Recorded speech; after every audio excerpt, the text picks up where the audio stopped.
Start streaming. All right, so let's see here. Starting, receiving your content. Here we go. Richie, are you ready for this? I'm never ready for anything. Now here's what I don't understand. I think it's YouTube here, but they say our stream health is only okay. Well, I can always reduce my bit rate a little bit, but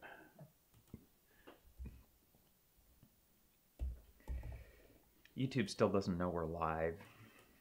There we go. Well, that should be good. We'll see if people have any sort of interruptions or anything like that, and if they do, we can lower it. The internet can a little totally bit further. see you now. Yeah. Oh man. Oh man. Oh man. Oh man. All right. Well, we'll just chat it up while we wait for people to notice that we are in fact live here. Nobody's gonna notice. Uh-oh. Yeah, with our YouTube analytics lately. Tell you what, it's been real rough because I'm not going to share this on the stream, but I'll just share our reactions. Like, you know, this is what YouTube does to you when you make content you want to look at, or you do want to make, but people don't necessarily want to see. So like 3,000. This is good because this was a live stream. This was 4,000. Yeah, that's unbelievable. 1,000. 3,000. This was good for a stream too. Actually, this is still unlisted. It hasn't gone live. Oh, okay. 600. 1,700. And then today's was actually good because this is just from today, 3,200. Yeah, so that's encouraging. But it's like, okay, you know, a couple of just like reviews. I've been meaning to do Lucien's Quest for like years. And I kick it out and it does like almost 3,000. And it's like our Zelda stuff was rocking out somewhere around like 80,000. Right. Know? Not that one, but like this one. So it's like, oh Lord, like, oh my goodness, like you don't do Zelda and then YouTube's just like, I'm not going to show any of your followers. And I bet a lot of followers don't even want to see it anyways because it's not Zelda. So it's like, you know, it's this tricky balance because we, you know, with full-time job, a kid, I can't edit as much. So I have to pay the editor. So it's like this balance between, you know, if we're going to do content, we have to be able to pay the editor because that's the one editing the content. But at the same time, we want to do the content that we want. But if we don't do content that everyone wants to see en masse, we can't pay the editor. So it's like, you know, it's like this added weird stress that gets, you know, to it where it's like, okay, well, I got to make sure that I sprinkle in some more of this stuff so we can be more financially sound, right? So we can continue the show, so we get that ad revenue. We just need some cash grab videos, is what we really need. That's right. We need to do like Soulja Boy did with his consoles, which we will be talking about today. Oh my goodness! So we got some people who noticed that we're here. Just watch your last vid. I'll help you figure out whatever it is. We did a video on a Game Boy Advance prototype that, like, is probably a sequel to Last Bible, which is like in the Devil Children like it's like sort of this Japanese RPG series. But it basically utilizes the engine of Devil Kids, like Book of Fire. It's like almost like Pokemon, like Book of Fire, Book of Ice, but it is building a sequel to another part of the main series from a sub-series engine. Like, it's super weird. So it's like you go into the debug and it's all stuff from the previous game, but then when you actually play the game, it's nothing like it. So it's we're tinkering around with that because it basically is just like an unannounced, unreleased sequel. Right. You know, that just never came out. No one knows anything about it. But yeah, anyways, I just want everyone to know that I'm a bathrobe person now. I'm a bathrobe person. So while we wait for people, I'm going to do a surprise review. Okay. Richie doesn't know about this. This is going to blow your minds. This is going to get our analytics way high. You know, it has nothing to do with Zelda, so really, it won't. But, you know, this will actually continue that one review that we attempted to do years and years ago, but got thwarted. The Krispy Kreme review. Oh, okay. We had a video that we shot half of.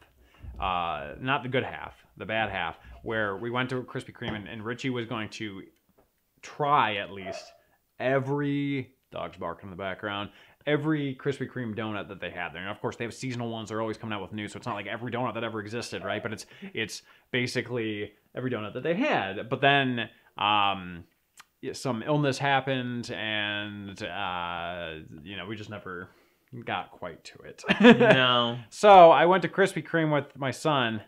Ooh, look at that. Yeah, that is the cake batter donut. Wow. Now, obviously, it's not full. It's ripped apart, but you could see that cake batter. Now, I'm a big fan, personally, of like party cake flavor.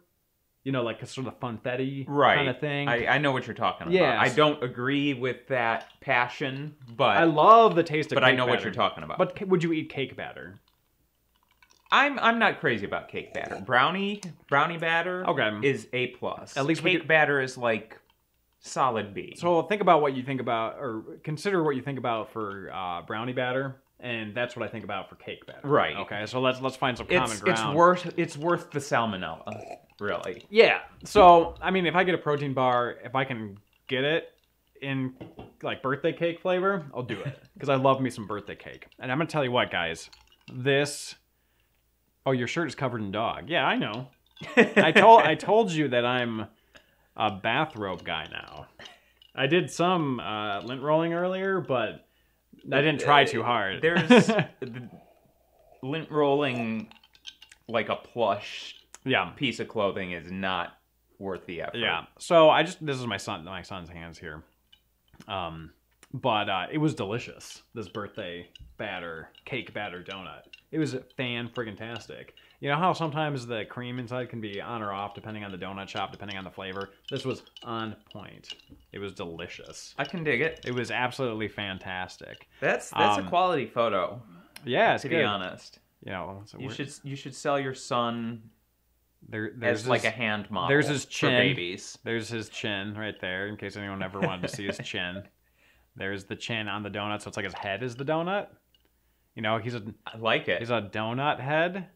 So that's truly worthy of Tony's son. Yeah, exactly. A donut head. You can see various crap on his hands, just donut stuff. But yeah, so that was my surprise Krispy Kreme donut review. It was excellent. They did an excellent job with the cake batter donut, and I recommend it highly, if you will. Oh, I see what you did there. Couple comments here. Here's the ultimate question we're all curious about. Are you ready for it, H4G? I'm never ready. Never ready. That's exactly what I said when Tony asked us. Oh no! Asked if I was ready to go live. Yeah, I'm like, no, I am never ready. Lucien's Quest was a good review. I'm glad that you liked it. That is the gentleman that loaned us the Steel Battalion. Very nice. Very nice. Stuff. So yeah, the Lucien's Quest I definitely enjoyed. I think people that like the 3DO and just in general are more niche H4Games stuff. The 3DO is niche? No, what I mean is like there are a couple different audiences that was for, like our hardcore H4Games audience, and also like people like the 3DO, but like everyone else was like, what? Isn't that Zelda? As I am not ready, I must retrieve my notes. Oh yeah, I think those were my notes actually. Those were my notes that. So, where's the beer? Where I have a cocktail in my little cocktail glass that goes on the side because it has a point. It's a pretty cool glass. I got to check them out last night. We had a Smashing Board Games party, and that's how it stands. That was the star of the party. Exactly. Right there. Yeah, that was a good time last night. I'm glad that you guys could come out. Richie came out with his girlfriend, and it was. I was proud of her. She actually killed some bitches with Kirby. You know, that's what I like to see. I actually don't like how it's my kind of woman. I'm actually gonna turn that light back on. But yeah, so we played Smash Ultimate, and guess what? Tony still sucks. I got last place. You were in like a maximum of 10 fights. You're gonna stay shitty. Old Tony couldn't deal with the heat. Had to get out of the fire, unfortunately. You just need to not play with Dave Perfect 10 Perasso. That's true. You were right though. I figured there's got to be some way in the game to like give quality players more of a handicap. I swear there was one. I just have to remember how to activate it or what it is. Part of the problem is that I play it so infrequently that I don't remember what the buttons are. So I get in. There are 2 buttons. Well, yeah, I'm bad at it, so I don't know which is which. So I get in there, and first off, I've never been good at like tracking 45 things at once, which is weird because I've done martial arts for years. If it's like in person, I can do it, but if it's like on screen, like for some reason, it's undeniably difficult to follow the action. Yeah. So it's like this little avatar, and there's so much stuff going on. A lot of them look the same, and I'm like, half the time I'm lost, and like I'm doing all this stuff, and I just can't keep track of it. I had fun playing it. Don't get me wrong, but like I'm just so incredibly bad at Smash Brothers, and I remain bad. Using like the half controllers was kind of a handicap. So yeah, that was, and I think we did that on purpose too. We gave the half controller just like one Joy-Con as a controller for. But that was really cool. I wasn't even aware that the game supported so many players until we played it last night, and that's really cool. And that's really... why Nintendo's killing it right now, because they're thinking about this kind of stuff. It's like, you want 8 players, whatever, just take your 4 controllers and flip them, and now you have 8. Like, that's genius. You know what I mean? Like, it's so versatile. It makes so much sense. It was easy to connect. It was easy to implement. Like, I mean, I don't know what happened or how people did it, but apparently it was easy for Dave to do it. So yeah, and I got so many more characters thanks to Dave. Yeah, exactly. Let's see here. Some comments. Where's the vid with TJ? I did promise a video with TJ. He came over the 2-3 weeks ago, something like that. We shot a video. We did Sword of Berserk, Guts, Revenge or Gatsu or Guts, but it says Guts on the Dreamcast. But the voice acting is Gatsu. And fun game. He was a huge Berserk fan, and I had like shown him a bunch of games that like we could potentially review, and I'm like, I don't know, whatever you want to do. And he's like, oh, let's do that one. And he gets here and he's like, yeah, I used to own this game, and I'm like, is this your game? Because what happened is my dad had given me, this is my dad for you. Okay, so here's look at that. 5.5-inch floppy box. Never throws a damn thing away. Okay, has a 5.5-inch floppy box full of CDs, like, so here's some random stuff. Here's a Futurama DVD disc. Here's Starlight and Superfish is a movie I worked on as an assistant director in Detroit.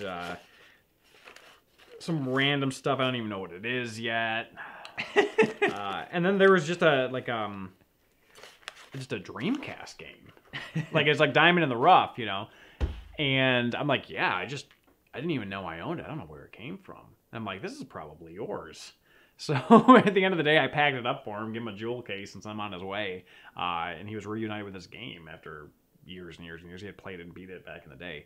But it was weird, because it was like a weird sort of full circle sort of situation. But so yeah, get hyped for that one. Yeah, so I'll be excited to see it. Yeah, so that one, to answer your question, we thought it was going to be this week, but some stuff got shifted around in terms of editing schedules. So we had to do the prototype video today, which I hope that you all watched and enjoyed. And then next week we're going to do the Guts video, and then we have some more stuff. I might as well just say it now. I was going to say this for the end, but the upcoming stuff here is we have the Guts with TJ, which sounds weird when you just say it that way, but that's why I wrote it. I have some Wii Dev kits that I'm working on. I might do this with John or Richie if you're around. Some Wii Dev kits. I did notice those. Yeah, you're welcome to jump into the review. They're interesting. They do different things. Some of them are wired, some of them are wireless. Some of them can play Dev discs. This one can't. It doesn't even have a optical slot. It's just like you can test like the programs and like the software on it, but you can't put in a disc. Like you have to feed it in by, I think, USB or SD card or whatever it can. I'm still very rudimentary in my research on these, but yeah. I see the USB slot in there. Yeah. So yeah, it probably would be USB. And these are different, the green ones, even, because one of them is wired, one of them is wireless. So this one's wireless, and then one of them has like a. One of them is wireless, I swear, but I can't remember how to differentiate the two. One of them I thought had like a weird coaxial thing coming out of it. Anyways. Whatever. Yeah, I'll look into these. I do feel like we missed the boat on that. That's a very Christmas theme. It is. Color scheme. It's a very Christmas theme color scheme. So we have that coming up, and then I also have a bunch of NR GameCube discs, including like a Sonic one for the GameCube. So wow. I may, depending on whether there's anything new in those, I may cover them. Apparently there's also the NR disc for Tales of Symphonia, and there are differences between that and the retail. The problem is Tales of Symphonia is a beast of a game, and I've never played it. So like, it might be something where I just have to present it and be like, I haven't played this. Here are some differences I'm aware of. There's probably 10,000 more. Right. I just don't know. You know what I mean? Yeah, I played only a little bit of Symphonia. I think Perazzo's played Symphonia. A lot of people loved that game. I thought it was okay. Yeah, I'll have to get someone who's an expert on Tales of Symphonia to help me out with that. It's just one of those things when you deal with these RPGs. It's easier with a platformer because it's like half the time there's codes where it's like level select to the next one. Right. But with like an RPG, there's like could be 30 different endings, and it's like you can't really play through it. You don't. Right. You know, there's no time for it. So And it's just certainly one of those not to do compare and contrast between two different versions. That would just be such a colossal undertaking. Yeah, it's difficult. How do the dev Wii's compare to the homebrew systems? The answer is I have no idea. Where'd you get those Wii devs from? A gentleman named Andrew that sent them to us. We do not own them. If we bought half the stuff that we showcase on the channel, I wouldn't have a wife. She'd divorce me because we'd have no money because I'd be spending all of it on dev stuff. Even the stuff that we do buy, we often sell because you have to kind of turn it around. So yeah, that's what's on the docket. Why don't we go ahead and start? Let's do it. I think enough people have probably been notified. This is H4G Gaiden. Welcome back to the channel. This is our sideshow. We talk about news. We talk about gaming topics. We shoot the shit. We have out-of-state Yingling. Richie is normally my co-host here. It was very sad when you weren't here a couple weeks back. I had to do it all by my lonesome. It was tough. I did support from home a little. Yes, you did. Wee bit. Indeed. Although I was spending so much time trying to get onto the stream that I only caught like the tail end. Yeah, well, catching a little tail. You know what I'm saying? But yeah, and then of course we had our Christmas stream 2 weeks ago, and that was a lot of fun. And I only remember a little bit of that for various reasons, but it was a good time. So, first off, how was your New Year's, Christmas, Richie? It was pretty good. I had Christmas at Grandma's house, and then I had to work New Year's, so I didn't really do anything New Year's Day. But I'm still alive. That's pretty great. That's good. I too am still alive, but just barely. It's just one of those things. But yeah, we had a good New Year's, good Christmas. We had an impromptu thing for New Year's. We had some people over. I invited Richie over at the last minute because I didn't even know I was having anything. Couldn't make it, but I was too tired. No, it's all good. But yeah, we originally we were going over our friend Josh's place, Epic Josh, over there. But his cousins were coming in from Canada. Turns out they all had lice. So we were like, hell no. And his wife is pregnant. And you don't want to deal with that, first off, when you're pregnant. Secondly, you can't be around the chemicals that you need to, lather in your child's hair, when you're pregnant. You don't want to be around that stuff. And Josh he didn't understand why they couldn't go, and she just put her foot down and was like, no, I'm not dealing with lice. So, it was just one of those things. And then, so they came over, we had a bunch of food. It was overall like a really good time. We just kind of hung out. And we kind of had the kids were playing. We had a parents' countdown. So we counted down to 10:32, 10:08, 7, 6, all that stuff, as if it was midnight. But we couldn't make it because we were too tired. It's like chasing toddlers around. So we made it to like 10:30, which is terrible. If I were if I knew you guys were going to call it quits at 10:30, maybe I should have stopped by. That wasn't necessarily the plan, but it was definitely what happened. It's just one of those things. Like if I would have known that would happen when I was like 20, I'd be like so ashamed of myself. But like as like an older, I'm not like an older adult, but like being older than I was, obviously 10 years ago, I was totally fine with it. I didn't care at all. It was great. So I had some good food, good people, all that stuff. So let's go ahead and get to it. So first thing we want to talk about is, I'm sure a lot of you guys have heard about this, but Soulja Boy. I can barely even keep a straight face through this entire story. Basically, he partnered with one of those bootleg Chinese console makers that just like loads up. What? Soulja Boy didn't do it himself in his basement? Yeah, exactly, right? For shame. Pull yourself up by your bootstraps. So he basically just partnered. You can get these for like $40 or whatever. He partnered with them, threw his name on it, and sold them for like $80. There was like a handheld. There was a retro version. There was like a modern or whatever looking one, and they were just like bootleg knockoff consoles that just had like a bunch of ROMs loaded on them, and it was just like such a waste of money. I actually watched some reviews. Some people had bought them and reviewed them just for the heck of it. And I wrote down some notes that they had, but on some reviews I read. But there was like this weird smoothing effect on a lot of the retro games. Everything was like locked into a 16:9 aspect ratio. And I don't know if it's just the reviewer's TV or whatever, but he couldn't get it to 4:3, which is a big issue with retro games. Obviously poor emulation. You know, I would imagine like if you were to like play this with like, you know, back in the day, like your kid brother sort of scenario, they, you know, maybe wouldn't notice, but like if you're know and love any of the games and you're playing it, you probably would notice serious issues. There's like screen tearing and oh dear. You know. I think anybody is going to notice screen tearing, whether they're familiar with the game or not. Buttons weren't really configurable. So, like, as you would bounce from, like, Street Fighter to whatever, like, you know, in Street Fighter, your buttons would be all over the place in terms of your attack. Totally not what you're used to. And, of course, hundreds of ROMs with no licenses. And I guess what really was the funniest thing about this was that everyone's like, you know, obviously, he's a very successful rapper, but probably has gotten to the point in his life where I would imagine, like most famous people are kind of like this, where nobody's really told him no. You know, like people tell you no early on, but then once you get successful, it's like think about like George Lucas, right? He made the prequels. No one was there to tell him no. You know what I mean? He wrote and directed the original Star Wars, but it was basically saved in editing.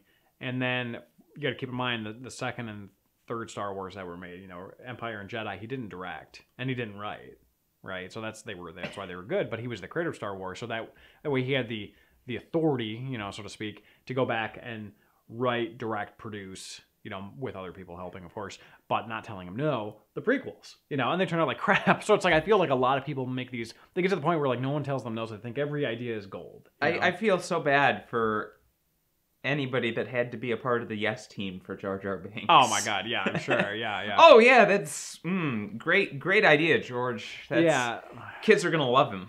Yeah. Well, I was watching some of the like initial like reaction to people watching episode 1 when they came out of the theater, and they were all loving it. But then like I think like a month passed and it sunk in, and they were like, "What?" You know. But anyways, point is that like, you know, he basically didn't think anyone could stop him. Nintendo didn't think Nintendo was going to sue him or anything like that. So probably he has since taken the consoles down off his website. But the best part is his tweets like confronting people that say that Nintendo's going to sue him, which probably they gave him a cease and desist. So I cut out the top tweet here because it had the F word, not F-U-C-K, but the one that's derogatory against homosexuals, because I didn't want to include that. I thought that was kind of in poor taste. The one that rhymes with larval flies. Yeah. So hopefully there's nothing in here. He definitely talks about eating a dick. But so this is him. I guess I'll just make this big and cover up our faces here for a second. But this is him replying to various people. Keep in mind there's some tweets above this. But it's like, y'all don't scare me, I'm Soulja Boy. Why y'all not bitching about the other companies selling consoles? Because they got licenses for the games? Y'all don't want to see a black man get money. Laugh my ass off trying to snitch on me. I'm not doing nothing wrong, you dick. We're at 5 million in sales. Somehow I doubt it's at 5 million in sales. There's no way it's at 5 million in sales. Was the Nintendo Classic at 5 million in sales? I have no idea. Did they make 5 million I don't know. Nintendo Classics? He goes, it's all, you know, it's so funny y'all don't know how business works. Nothing is going to happen. If Nintendo is going to do something, and they would have done it the first day my console's not going anywhere. This is one of those things where you have a celebrity that, you know, his financial planner is like, well, you're not going to be famous forever, so you need to create like a business that's going to sustain you. And you know, it's like those celebrity restaurants and everything that, where it's like they think Toby Keith Bar and Grill or whatever. But then the problem is they know nothing about the product. Yeah, they just sort of sign the papers. Mm-hmm. And you know, he has been known to be a big gamer for a while, but I think like probably what was estimated or guessed, hypothesized what happened was that probably this company contacted him and he was like, oh yeah, that sounds great, like I love, you know, games, whatever. But he's just like, Nintendo ain't gonna do shit, you know, like all this stuff where it's like Nintendo cease and desists like very minor things. Like if they see you selling this stuff like en masse in the States. I noticed that you named your child Mario. We're going to have to ask you to not do that. Yeah. Yeah, exactly. But so there's this one, and PS1 Classic is a flop compared to the Nintendo Classic ones. Yes, it was very bad. Well, yeah, exactly. Just so sad. Okay, so here's the other one that was that's derogatory against nerds too. Yeah, exactly. So this is the one that had another one that had the other F-bomb. So this person says, "Hey Soulja Boy, I have a new video game console. It's just a USB stick with trademark Nintendo and Sega games, but I slapped my name on it, so it's straight." He goes, "You're not funny, bitch." And then he goes, then the F word, one that rhymes with larval flies. Ass nerd. You can't talk that way to Sloppy Joseph. Yeah. He's an American institution. That's right, apparently. I don't know. You know Sloppy Joe? No. You've never had a Sloppy Joe? Oh, yeah, I've had a Sloppy Joe. Yeah, he's an American institution. Yeah. I didn't know it was the embodiment. He's the embodiment of it. Of Sloppy Joes. Yeah, so I thought this was funny because he was like so desperately trying to defend, his position on these terribly bootlegged consoles with just like obviously just like rampant trademark or like copyright infringement, just all that stuff. And John in the chat. It's John in the chat. John's in the chat. Rage in the Faraday cage is John, our boy John. So for everybody who asked the question in the chat, where's John? There's right there. He's in the John. chat. He's in the chat. So yeah. So anyways, it was just a pile of crap. I mean, the emulation was bad, all that stuff. So let's go ahead and move on to donuts, donuts, donuts and donuts and donuts, donuts, donuts and donuts. No, just kidding. We already did that section. Let's go ahead and talk about some Patreon questions here. All right. So we have a Patreon question from William H. And William says, "How do you make time for gaming as an adult?" Or have you guys talked about that? Well, William, I think we probably have, but not formally. Right. So let's go ahead and formally talk about that. How do we make time for gaming as an adult? Short answer, I don't. Richie, why don't you go ahead and take that one? Well, I mean, for me, I don't live with Allison yet, so that means that when I go home, I'm pretty much just playing games most of the time. So that's how I do it, but it is still a lot harder than it was in college when I could just skip your classes. All the classes. All the classes. But yeah, like in college, if I remember when I first found out about Suikoden 2, and I started playing that, and I binge played it probably over the course of 3 evenings. Oh my god. After class. That's like a 60+ hour game. I don't know. I didn't 100% it. I probably did it like in the 40-hour realm. But okay. Still. But still. And actually, I remember when Final Fantasy XII came out, a game that at that point in time I didn't really care all that much for, although I do now. It's a fantastic game. But when it came out, the first week that it had come out, I clocked at least 40 hours in it, in like the loft of our house with 7 dudes. Oh my god. And 1 lady. But they were like, how many credits are you taking right now? And I was like, 18. Oh my god. So, you skip a few classes. See, Richie's always been... And you don't have that advantage as an adult. Yeah, I had a circle of friends in high school. And Richie was one of these friends that... We had all the advanced math classes together, but these people, including Richie, was very, very intelligent. See, but Richie's always been very intelligent and able to understand things very quickly. So he can get by like that. Whereas I was in the same advanced placement classes he was in, but it was because of my work ethic. So, so it was I remember doing math problems. You remember the masters, master 1, 2-1 or whatever chapter we were on. They were just worksheets. And I remember most of the people in that class, especially Richie, would be done with side 1, side 2 in 10 minutes. And I'd be done with side Hey, that doesn't mean it was done correctly. But it was, though. Not always. Yeah, not always, but most of the time. And I'd be done with side 1 in like 25 minutes. Like, it always took me like quadruple or like triple the length as you to do everything. So like I couldn't even fathom doing college and taking 18. I don't even think I ever took 18 credits. I think the most I took was the Geek 16. Apprentice here says that like he was beyond stressed with 15 as a theater major and always had like 10 projects at once. That I was a music major at that point in time, and one of the problems was that there were so many just fluff classes that were way more time than they were really worth. Yeah. Like the 1 credit piano class that you had to go to 4 times a week. Oh my God. Which is some hard BS. Yeah. But yeah, there was a lot of class skipping. I was not getting straight A's at that point in my life. Yeah.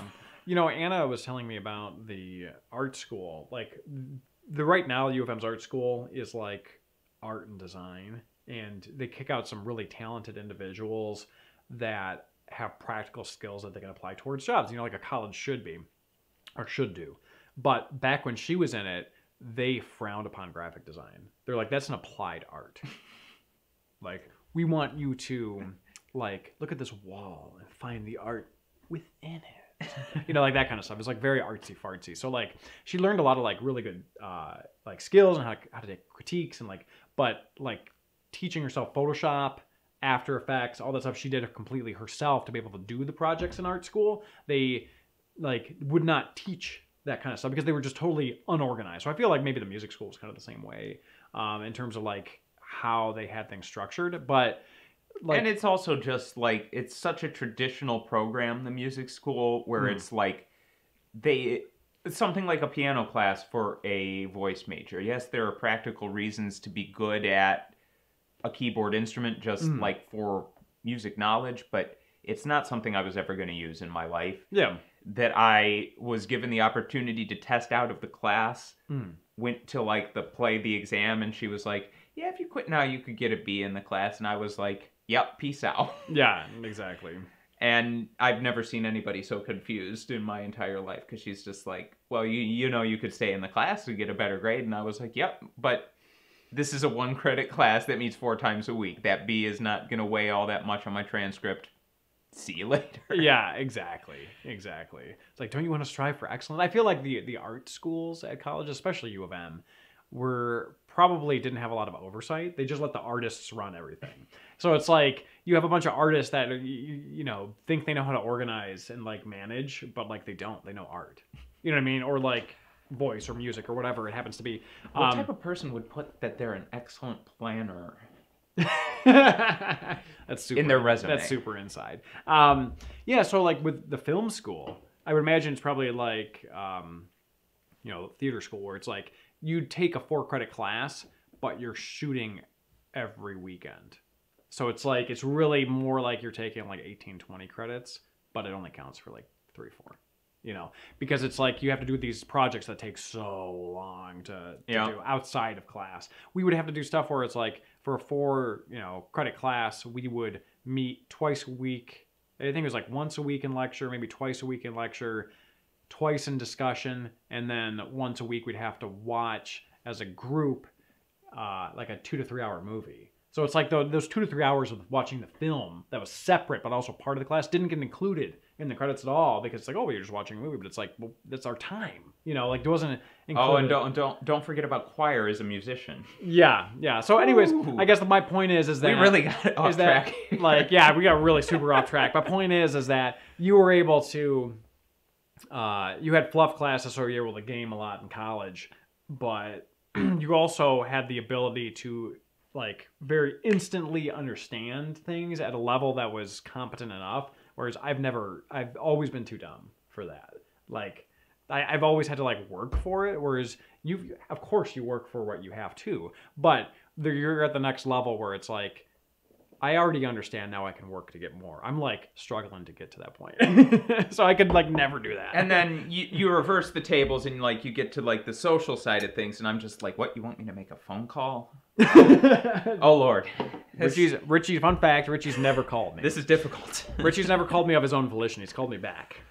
I know I only have to press 7 numbers in sequence, but yeah, you just don't see don't see the stock in it. Don't see the stock in it. So I guess, making time as an adult now, like you're probably, if you move in with your significant other, probably will get a little bit less, but probably I wouldn't imagine to be too much less, But there would certainly be less Europa Universalis. Sure, but which I have played 1,000 hours according to Steam. Oh God, Richard. Barf. And I'm not even good. I'm probably not a good person to ask this particular question. How do you, if you're just tuning in, it's how do you make time for gaming as an adult? It's really tough. I mean, especially with a kid. I mean, you can see how fat my face has gotten. Lack of exercise. Actually, I've been exercising. And I've gone the other way. Yeah, you're thinning out there. But it's really difficult because, I think that you need to just do a couple of things. I think you need to, most people have some time for a hobby. Most of my hobby stuff is hard for games, so I don't get to game a lot, which sounds contradictory, but it's true. I think that if you're with a significant other that doesn't game, well, they get to do whatever they want to do periodically, so you should have your time too. You got to have time alone to do your own separate thing to kind of refresh the batteries, and that's fine. You tell your significant other, hey, while you're reading, while you're doing this, while you're going shopping, while you're whatever, watching a movie, I'm going to play my game for a little bit. Yep. Maybe you have a scheduled time every week, where you go out and, do some gaming or go to a barcade for a little bit or whatever. I found gaming for me, when I'm able to do it, it refreshes my batteries a little bit. Because it's something that it's I get to think, but, I'm using my brain for problem solving, but it's not related to any of my real problems, So that's kind of a nice thing. Obviously, I'm sure that's why a lot of people game, but I think it's just one of those things that it is challenging to do as you get more responsibilities. It's not necessarily as you get older, but if you find yourself, not being able to game very much, it's probably because you have a lot of responsibilities, and there's only so much you could do. You know what I mean? So it's kind of a difficult question to ask, difficult question. There's no turnkey solution to that, I guess. I could game more, but then none of you would ever see Hard for Games again. But yeah, the thing for me is that the games that I can't break into little pieces are a lot harder to play. So it's really hard for me to play a game like Final Fantasy Tactics, where to do anything of any substance in that game, you're probably looking at 3 or 4 15 to 30-minute battles. Yeah. And that is almost impossible for me to do anymore.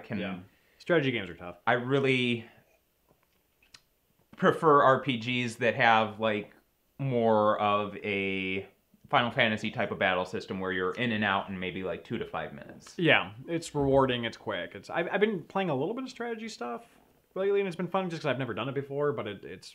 And I love strategy games. I still play a ton of Civilization. Yeah. I've been playing the Endless games from Amplitude. Those are pretty cool. Yeah. But those are easier for me because each turn is just boom, boom, boom, boom. I can start and stop anytime I want. Yeah. You're very committed once you end up versus something like Final Fantasy Tactics or even XCOM, once you're in, you're stuck for quite a while. The battling is the game. Right. There's not much else to it. The glass Tony's drinking out of is amazing. Thank you. I posted this on Instagram. If you don't follow us on Instagram, then you should. It's a fantastic glass. Yeah. So you can't put it upright. Obviously, it would just fall and rotate. But yeah, a lot of times with Twitter or Instagram, I'll post stuff I don't do on Facebook because I think the Twitter and Instagram audience is more interested in just day-to-day life kind of stuff, whereas Facebook is more news, what are we up to as a group, that kind of stuff. So I'll post random stuff here are my new cocktail glasses on Twitter or whatever. I am trying to get into Fire Emblem because it is a little bit more streamlined than Final Fantasy Tactics, but it's still really deep strategy. But it's still a little bit of the same problem where each battle takes a little bit longer than I can really just sort of get in and out of. But yeah, great series. So next Patreon question is one I don't really even know how to answer, so I don't know why I chose it, but I was thought it might be a good, interesting challenge to talk about. But Entrance Jew, our good friend of ours, who went to our meet and greet, said best development hardware.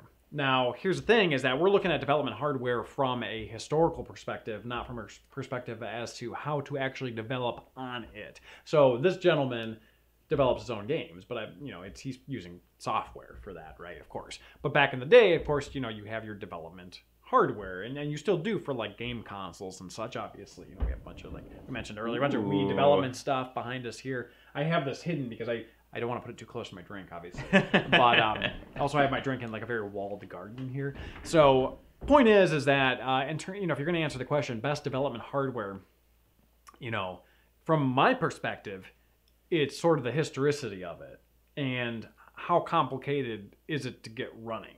So, for example, the N64 disk drive development hardware, like the software behind it's very complicated, but getting it running, it's like, well, you need some attachments and stuff, but mine, because it kind of has a lot of that internally, it can just run. It could just go. Like the Xbox XDK unit that we got, where we covered that unreleased game Cypher Complex that nobody watched. It was a lot of fun though. Everything was contained because there's a development suite and software kind of contained within the normal Xbox menu, basically. So it's easy to understand, that kind of thing. Stuff that I didn't like was like the DS Nitro hardware. I don't know if you saw that episode or not. It's like a brick with like a cord coming out. I think I heard you talking about it sometime, but no, I never... It's super heavy. Like the software for it, the only software you can connect to, it's super complicated. Like for someone like me, I can't even understand half the stuff. I can get it to connect, but that's about it. Like you need a very specific version of Windows to run it. You need this, you need that. It doesn't take, there's a GBA slot, but it doesn't play the GBA games half the time. There's like 30 different versions of them. Some of them output video. Some of them have the video outputs, but don't actually output the video, based on what's on the inside and how the developer has upgraded it with Nintendo. There's all these different versions of it that do different things, and they're all stupid. Like, it's like you need like 30 different versions, or 1 or 2 versions that's like fully upgraded. Like there's one that's just for showcasing stuff at trade shows, and then there's another one that's for developing, but they don't look the same. So it's just like... That's ridiculous. Super stupid. And people still contact me to this day because of this video and be like, hey, do you know how to do this? Do you know how to do this? I'm like, I have no idea. I have no idea. Like, I had to scrounge and save practically to be able to even understand that thing. Like, enough for the episode. I just did such a basic overview. And it was a lot of research to give a basic overview of this thing. Right. So what I'll do is, people ask me for a manual, and I have the manual, and I'll send it to them. But like, this is mostly in Japanese. You'll have to translate it. But there's just so many different versions that can do different things, and this and that, and blah, blah, blah, blah, blah. It's like, it was too much. So overly complicated, I guess, segmented into hardware that does a bunch of hardware that does a bunch of different things for one system, I don't like. Right. I like dev hardware that's, here's 1 or 2 units, here's what they do, done. You know what I mean? Like, that's not overcomplicated.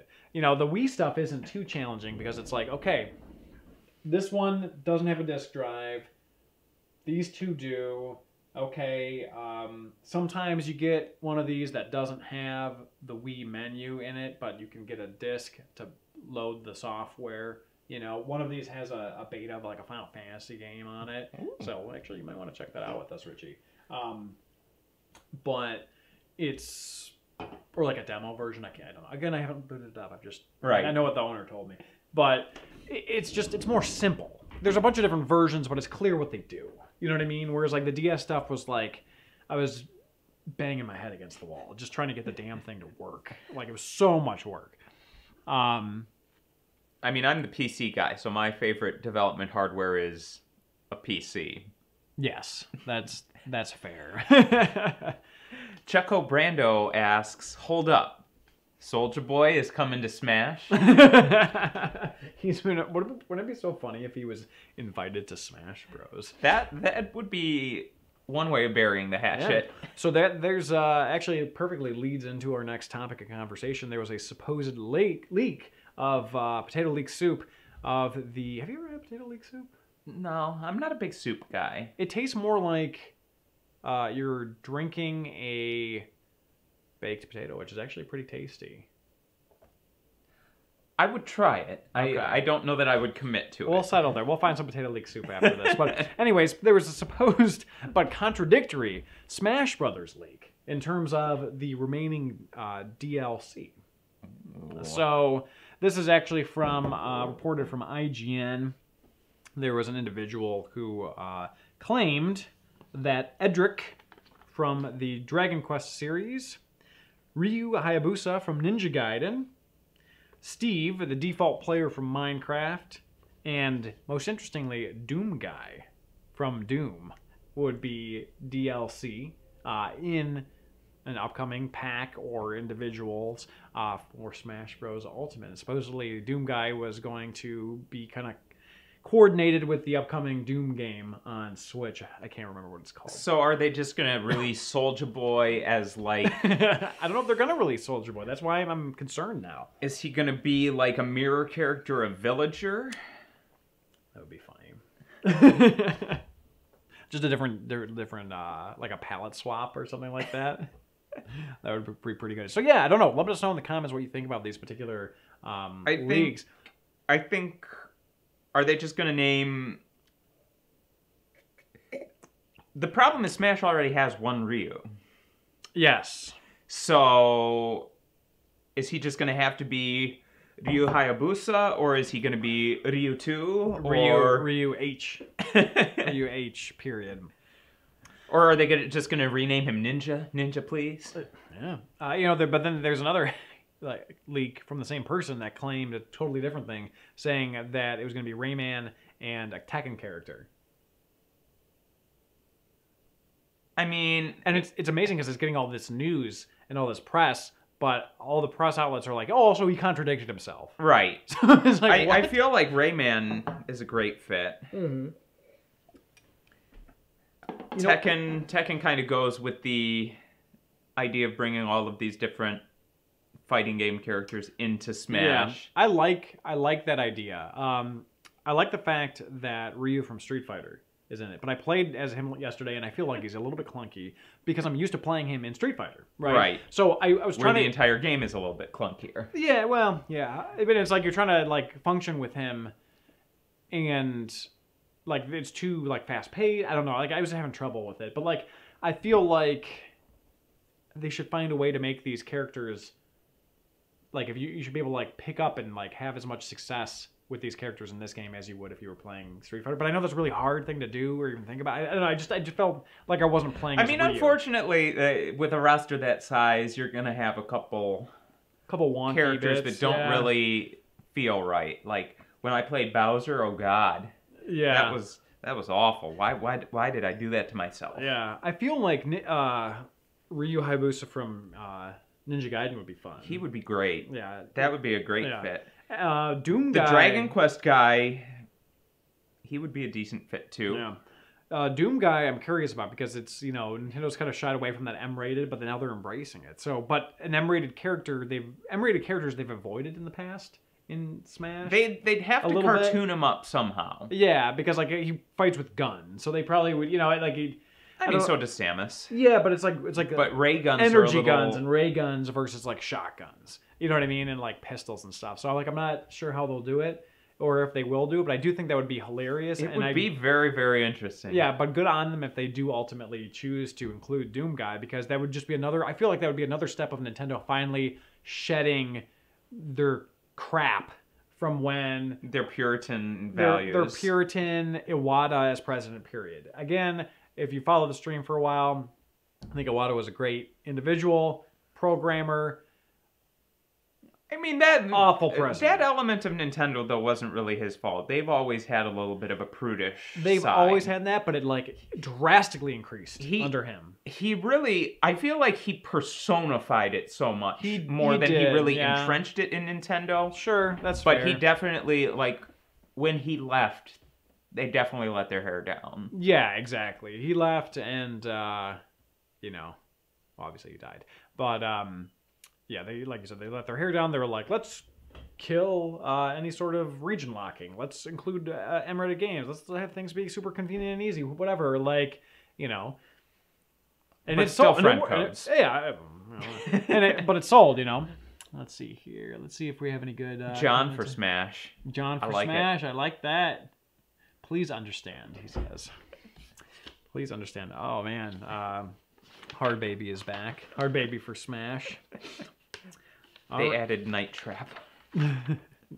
So, let's go ahead and talk about... You brought this up. Why don't you go ahead and talk about Epic Games real quick? Yeah, so this was an interesting thing that happened a little bit before the new year that mainly came to my attention because of Hades, the new Supergiant game that is premiering on Epic Store's new video game store, which is called the Epic Store. Or Epic Game Store. What is it? Either way, that's the same. It usually just shows up as the Epic Store on my desktop. I do have it installed on my computer now because of Hades, because I wanted to play it. It's pretty cool. Yeah. I don't like it as much as everything else that I've played from Supergiant, but it's also early access, so I can't really 100% judge it yet. Okay. But it's kind of interesting because it's really the only successor, or not really successor, but competitor that Steam has had that I feel has an actual shot of either kicking them off the top or actually taking a decent share of the mountain away from them. Yeah. Because EA tried with Origin, and I wouldn't touch that for anything other than EA, and I would still try to avoid it otherwise because it's just bad. And what else is there? GOG is pretty good, but you know they're more of a like niche, old school, like old DOS games, right? Right. Yeah. Yeah, they're kind of their own thing. I think they're not. They're a competitor, but they're not to Steam. You know. Right. That's good old games, right? Is that what you're referring to? Okay. Yeah. So one of the things I found this when you first told me about this, I'm like, oh god, like another person doing like God, not any of that flossing crap. Yeah, like I'm like, oh, okay, you know, like another company gets. Pirate Bay, that is my favorite video game store. Yeah, but I was just so skeptical because I'm like, oh, this sounds stupid, But then I looked at it, and part of the reason why they're doing it is pretty. Thomas my son is getting ready for his late night dinner, I guess. But yeah, so it seemed pretty cool because their whole thing was like Steam takes 30%. I think Steam recently announced they're reducing that, I think, to like 25%. And because that was kind of the model Apple was doing. Apple takes about 30%, with iTunes and what have you. And Apple's whole thing regarding that was like they figured that was the maximum amount they could take and still have people be like, okay, and partner with them. They were like I'm not happy about it, but you're giving me a platform, okay. So it's kind of like meant as like a begrudging compromise, that 30%. And Steam had done that, and then they had reduced it. But then with Epic Games, they're giving the developers like 88%, and they're keeping 12%, right? And so they're taking like a cut that is like less than half of what Steam is taking, even after they reduced it. So I know I'm going like this. Looks like I'm like anointing everyone. No, you're just cutting up the pie. Cutting up that economic pie. Economic pie. So I thought that was pretty cool. I thought that was... You play. Oh, God. I think I installed that once and just never again. Yeah. So I thought that was pretty neat. I thought that was a cool concept. I like the idea of trying to give back to the developers. That was definitely one of the things that I was kind of skeptical about it from the get-go, because Fortnite I have zero interest in, and Epic Games as a developer I really don't have any interest in overall. But, I do like paying the devs more, and I have been... I mean, Steam is... They try to shove so much shit down your throat. It's like... The Steam controller was always going to be a pile of garbage. Everybody knew it, yet they kept just like pushing it so there were all those Steam boxes hard. and the stuff, Steam boxes too. They're just computers. And like it's just kind of more difficult to work with than it really needs to be. But, it's all niggling problems. Overall, I would still say I mostly like Steam. And it's a really easy way to get my games. It's a good way to keep them organized, keep my desktop neat. Yeah.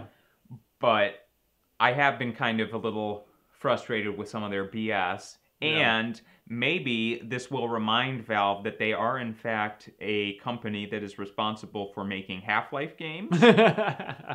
Who knows? Maybe if they take some of their money, they'll realize that they need to make that damn game. Yeah, well, maybe they'll be like, if they take enough of that market share, they'll be like, oh wait, we need to bring people back to Steam. But yeah, I don't use Steam a lot. I use it periodically. I've had no qualms or real issues with it, but I like this idea of the Epic Games Store. I think it's neat. I think it's a company, like there's a comment in the comments, competition's always good, especially if it's good, legitimate competition. They're playing fair, they're playing by the rules, all that good stuff. I think that's perfectly fine.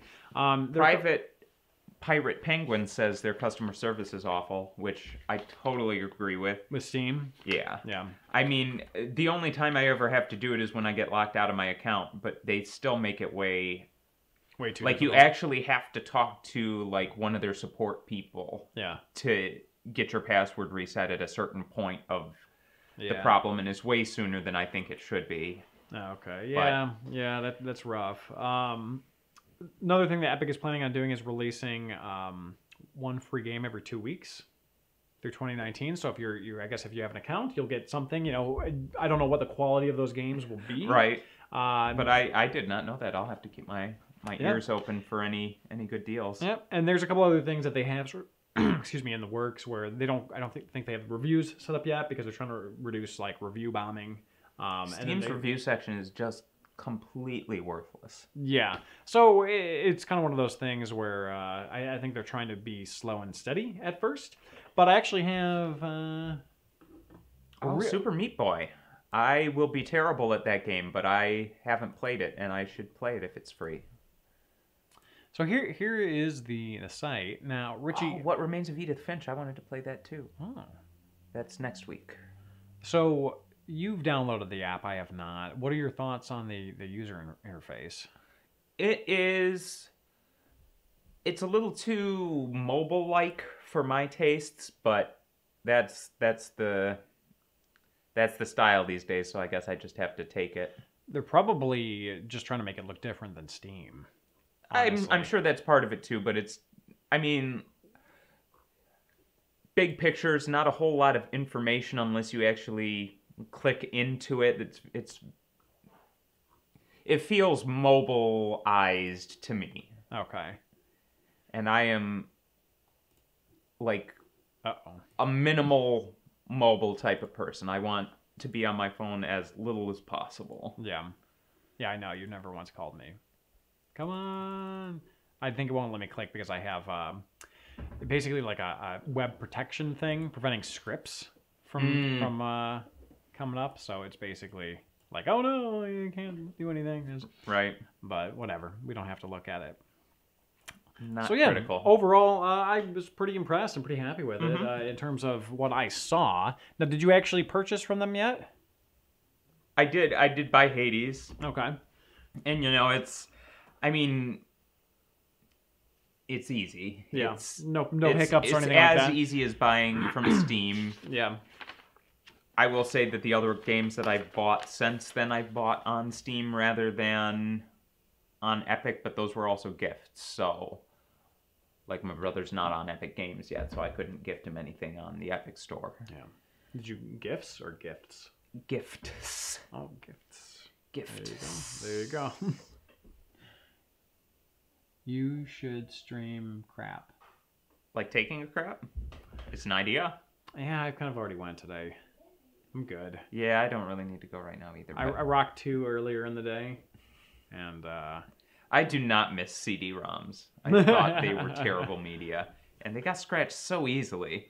Yeah, they were good for the time, but as time goes on, you realize the flaws, I think. So yeah, I mean, honestly, that's all of our topics, Richie. We can go ahead and say what we're going to be having on the docket again. I know we mentioned this at the beginning of the stream, but we have a couple things coming up. We have Sword of Berserk, Guts Rage. You actually said Sword of Berserk. I heard Sword of Berserk. Sword of Berserk. No, Sword of Berserk. I like that game. Yeah, Guts Rage. We reviewed that with myself. A little bit of myself. I was mostly behind camera on that one, but John and TJ were mostly the front men on that. So TJ was back for an episode, so I know a lot of you old school TJ fans in there. He'll be coming around the mountain when he comes. It'll probably be next weekend, I believe. And then after that, we have a couple of Wii development units to cover. Oh, sorry about that. They're all a little bit different. Are they hydroponic? Definitely hydroponic. We'll be covering those shortly thereafter. And we also have a number of GameCube NR discs. Now, whether I cover those depends on if there's significant or interesting differences. I know that I have a Tales of Symphonia one that has differences, of which I have not played Tales of Symphonia, so that might be a little challenging, but I'll try to do what I can. And then there's also like a Sonic one. Oh, dear. Sonic for the GameCube. Nice. So I got to get those preserved and sent over to the owner and show you guys what's on them, I guess, right? Maybe. Depending on what's on them. if there's good stuff on there. If there's anything decent, I'll make sure to show you guys. And I'm trying to think of what else. I've been building up my Virtual Boy collection. And why? Because I want to do a review with you. Because I've been looking for a Virtual Boy. Do you want me to get ocular cancer? Well, here's the thing, Richie, is that I found... Don't tell me that's not true. No, I found... Don't tell me that John just made that up on the spur of the moment while you were taping him and expecting him to ad-lib. Hush, Tom. I found... No, I was actually too late to order one, but this guy has created this basically an RGB mod out, a video out for Virtual Boy, so you can play it on TV, right? And there's also thank goodness. Apparently, there's also a VGA out as well. But the thing is, I missed like that ordering period. So I've been looking. What a shame. I've been looking on eBay, but there's one guy who had one, like it didn't sell and he didn't relist it. I kept contacting him, like, "Are you gonna relist this thing?" But I want you to do the review with me because I know you'll be much more critical than me. So I think. True story. Yeah. So like, look. So for example, I picked this one up. This is like some sort of like a weird. You mean R out? As opposed to RGB. Oh yeah, just because it's the Virtual red, Boy. Yeah. Well, here's the thing, because it's RGB. Yeah, you can like choose the color scheme. You can just have like it be green or blue or black and white like a Game Boy, right? So Blue Virtual Boy. Yeah, so you can play it like a Game Boy if you wanted to. Look at this weird Virtual Boy. Is this a Castlevania game? Well, no, it's like a first-person perspective, like dungeon crawler shooter, like which is what Virtual Boy games should have been. You know what I mean? Because it actually has an element of virtual reality. What the hell is this thing? I don't know. It's like a weird brain embryo. Innsmouth. Innsmouth is what it's called. It's focused here. But this is one of the more rare Virtual Boy games. Not super, super rare, but, you know, up there-ish, I guess. But there's also like a SD Gundam game. Okay. That's like in that like $800, $900 range. That only came out in Japan. Apparently it's pretty decent. And the gentleman that lent us the prototypes that we recently covered, the one that we did today, for example, is offering for me to borrow that as well. So I'm going to try to see if I can get that Virtual Boy with the Virtual Boy out so we can review them with the Virtual Boy, but also review them just like as I'm so games, glad that you're going through all of this trouble to give me an excellent reviewing experience. Well, I just think that it would be perfect for you because you hate it so much. I will. And like it will be good. I could talk about it, but you know I'm going to be overly friendly to it. So you're much too nice to be. So I feel like it would be very beneficial for you to jump on. That's all. I miss my optimistic, your like what the hell are you talking about dynamic with it's great for the stream, but we got to do a review sometime soon. So true story. We'll have to think. Yeah, maybe one of these days because it can be challenging because you're coming over here every other weekend and you know make sure that you have time with your girlfriend. Maybe we'll have to do a stream where we're just streaming our review, like we're doing the production live, you know, and so we're just going through our normal process reviewing it, but people can just watch it. So it's like you're over here for the stream. We still get the stream schedule, like still consistent, but it's just not H4G Gaiden. It's just something else, like we did with the holiday one. I can dig it. But we're just doing our video, so that could be kind of fun. I can dig it.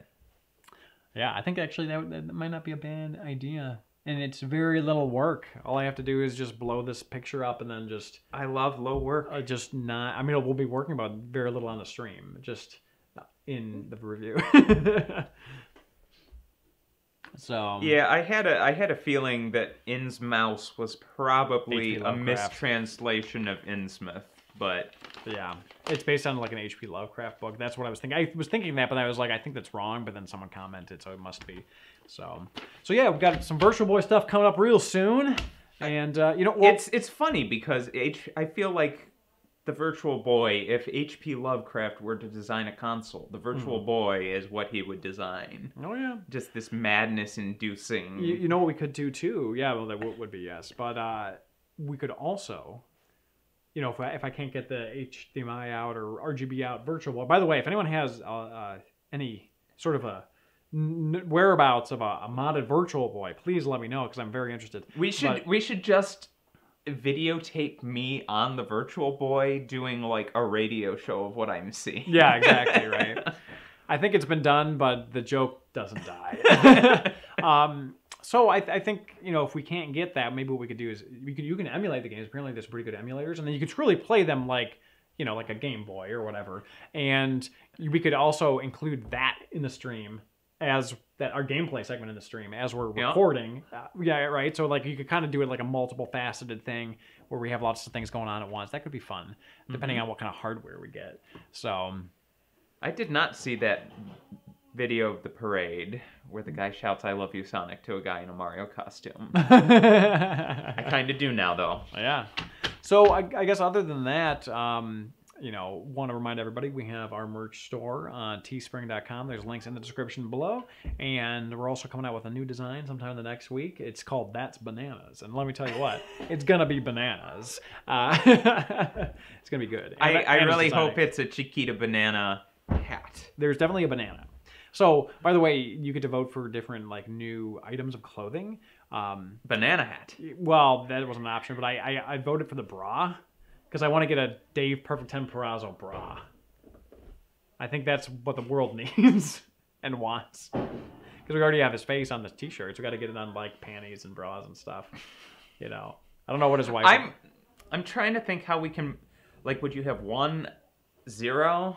No, it's like a face. Or like Dave. It's his face. So you have 10. his face. You'd have his face on both sides, right? I'm also gonna make David Perfect 10 Perazzo leggings, and I'm like, I asked Kristen, his wife, I'm like, would you wear leggings of your husband? She's like, yeah. So I didn't ask her about a bra, but I think that would be kind of an appropriate question. I feel like I already have a fetish and can no longer be sexually satisfied by anyone not wearing a Perfect 10 Perazzo bra. Exactly. Yeah, we should have a like a modeling day and just like hire a bunch of like underwear models to come in for like 10 minutes of work each. I'm all both wearing stifling laughter and vomit. That would be hilarious. So yeah, like John says, "Oh shit, yeah, Dave leggings." But no, please continue on the bra, guys. Anyways, yeah, so we're doing that. So we have the t-shirt store, all that stuff, but we have new items coming all the time, including the That's Bananas design that does have a banana in it. So that'll be good stuff. Hopefully, if you enjoyed this type of content, you want to see it continue, you know, please also join us on social media. We continue a lot of this conversation there, whether it be Instagram, Twitter, Facebook. We also have a Patreon page. If you're interested in supporting the show a little bit further with as little as $1 a month, you can be on our Discord, which is Patreon only. And it's actually pretty cool because we have our Patreon supporters there, but we also invite some of our contributors that have been on the show a lot. So, you know, we have individuals like Melon Speedruns or Lady Pelvic that, you know, I invited them on. They're not Patreon supporters, but it's a treat for people to like ask Melon about different development stuff. You know, it makes them accessible, and you get to kind of like talk to people that maybe you wouldn't regularly talk to. Right. You know, so it's kind of a neat sort of dynamic on there. We also have a Drunk Moments channel where we just like post pictures of our beer. So wow, it's good stuff. Fascinating. Yeah. Exactly. John asked, did Far Out High Diaz show up? Yes, he did. I think he did. I didn't see him. You didn't? I thought maybe he didn't. Maybe it was just, I'm thinking about a comment from earlier. He might be busy. Who knows? Selling like a god church. Okay. Well, anyways, that's all the announcements I have. Patreon, all that good stuff. All that stuff's linked in the description. Richie, what do you have to say for yourself? I'm deeply sorry for who I am, what I have done. What have you done? I don't know, but I didn't have anything, so that's what I filled the gap with. You got to fill that gap, Richie. Fill that gap. I am a gap filler. Oh, mercy me. Well, Richie, I hope next time you show up in a robe. That's going to be my new name, Dick Gap Filler. They can be taken a variety of different ways. Let's take a look all at good. Yeah, all good. Let's see if there's any last comments we want to talk about here. Also want to thank everyone for joining us on the Christmas stream. A lot of awesome super chats and it was a comments lot of fun. there. We had a lot of good fun. And I still need to find the moment my dad showed up and asked for the Concord keys. And you can't. I don't think you see him. I think you just hear him. But I need to get that and put it as like a clip. It was legendary. Yeah. It is blue. All right. Well, I think that's going to be it for today, guys. Thank you again for joining us, and we will see you all next time. We got in and out in an hour. I think it was kind of a slower. It was a news slow news week. Too many people drunk and hungover. All the holiday stuff, Christmas, New Year's, crazy Kwanzaa. We also didn't have a guest today because I've just been too busy to organize one. So I think normally when we have a guest, it takes a little bit longer. But hope that you all enjoyed regardless. I'm sure everybody else will be notified that the stream exists in about 3 hours. So thank you for joining when it's actually live, and we'll talk to you all later.